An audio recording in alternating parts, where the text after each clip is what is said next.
Dragon Quest Treasures. This is a weird one. It's not a massive new mainline DQ game, but this game scratches a particular itch.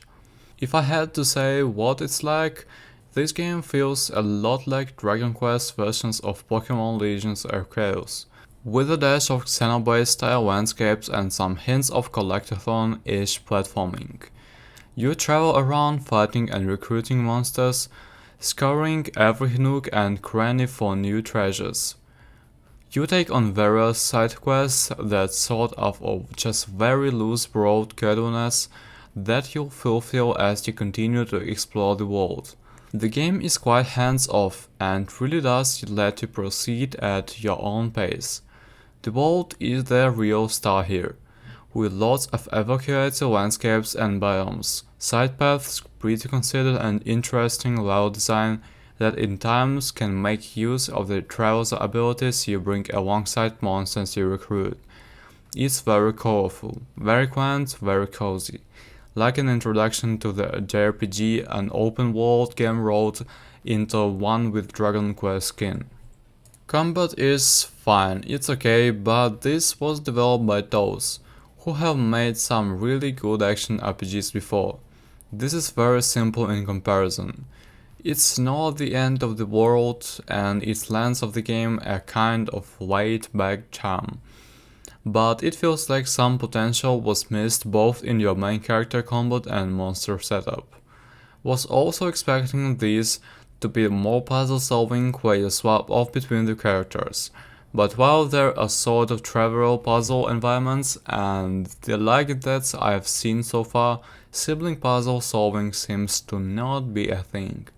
Music is so good. It's mostly all old MIDI Dragon Quest stuff.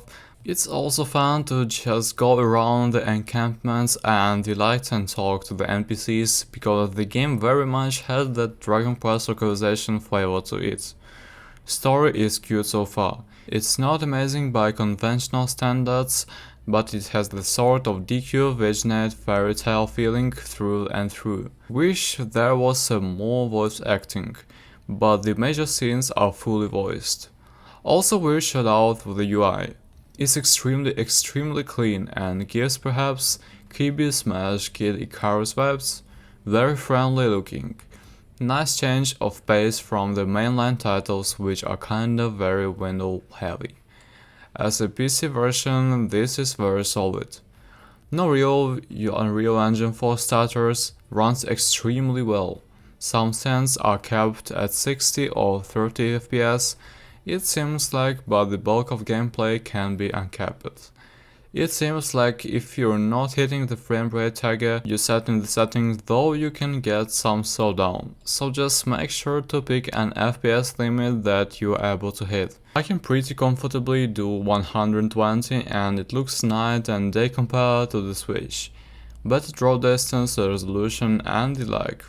Nothing like the OSS, but honestly the TAA here is decent enough and the game runs good enough already.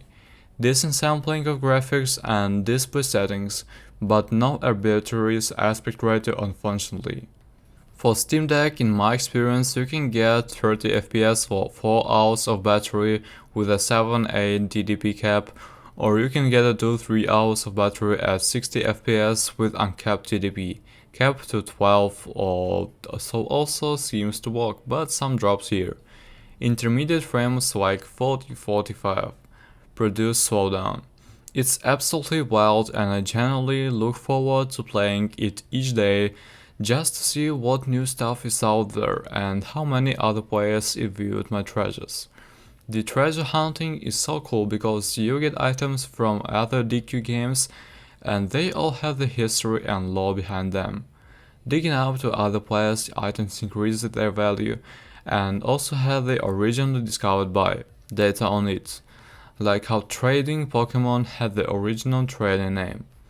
In the end, it's a damn shame that this came out on the Switch with its abysmal performance of 720p and 20 FPS because on PC it's a glorious 4K with more graphics options than I expected and of uncapped frame rates.